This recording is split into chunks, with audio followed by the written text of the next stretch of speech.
पर एक प्रकार से भैया बहनों तक वो ज्ञान प्रसाद एक प्रकार से हमारी कार्य पद्धति है। इसलिए पंचकोश का विकास हो, पंचपदी का विकास हो और एक प्रकार से बड़े एक कहे इस प्रकार की कार्य पद्धति का विकास जो है सरस्वती शिशु मंदिर के साधारण से दिखने वाले आचार्यों ने विकसित की है। और इसलिए बड़े गौरव की बात है कि ये जो विकास यात्रा जो के कस्तूरी रंजन जी जिसके अध्यक्ष थे, उनके अध्यक्ष में जो बड़े शिक्षाविद पूरे देश के अंदर उन सबकी कमेटी बनी थी, उस कमेटी ने ये सारा स्वीकार किया है। और गौरव की बात है कि जो हमने हमारे लक्ष्य में तय किया था कि हम ऐसी राष्ट्रीय शिक्षा प्रणाली का विकास कर रहे हैं, तो हमने वो प्रणाली विकसित की है नीति के माध्यम से संपूर्ण देश में क्रियान्वित हो रही है। वो चाहे शासकीय शिक्षा संस्थान हो चाहे अशासकीय शिक्षा संस्थान हो, ये एक प्रकार से हमारे कार्यकर्ताओं का परिश्रम ही कहेंगे कि जो लक्ष्य निर्धारित किया उस लक्ष्य तक पहुंचे।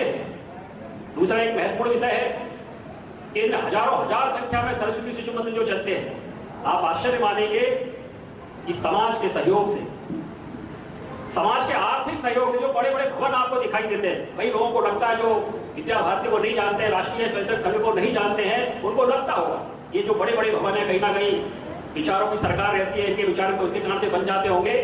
लेकिन आप आश्चर्य करेंगे सारे जो भवन बने हैं ना, ये आप जैसे सामाजिक सब लोगों के समाज के सहयोग से, आप सबके आर्थिक सहयोग से बने।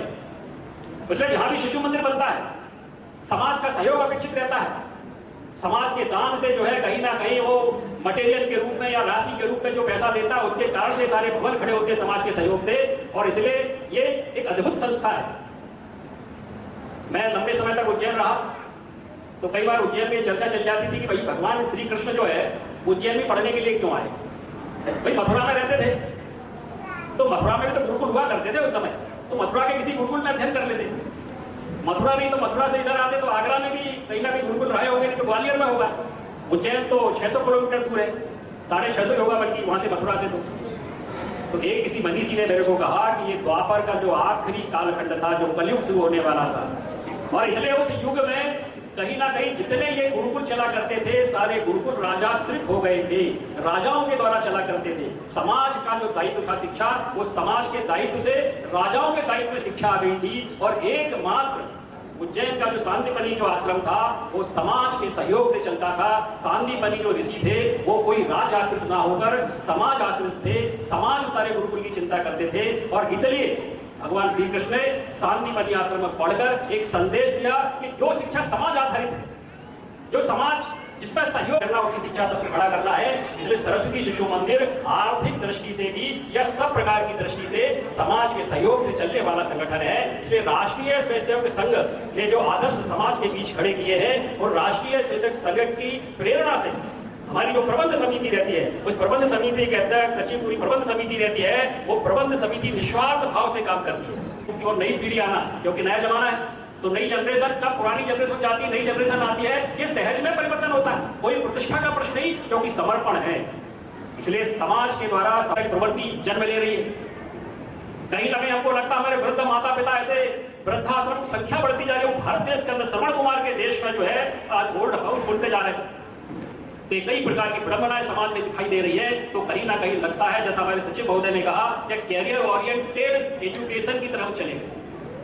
हम नियुक्ति पाने के लिए, रोजगार पाने के लिए तरफ चले गए, हम जीवन निर्माण तरफ नहीं गए। जब जीवन निर्माण होगा तो रोजगार तो मिल ही जाएगा।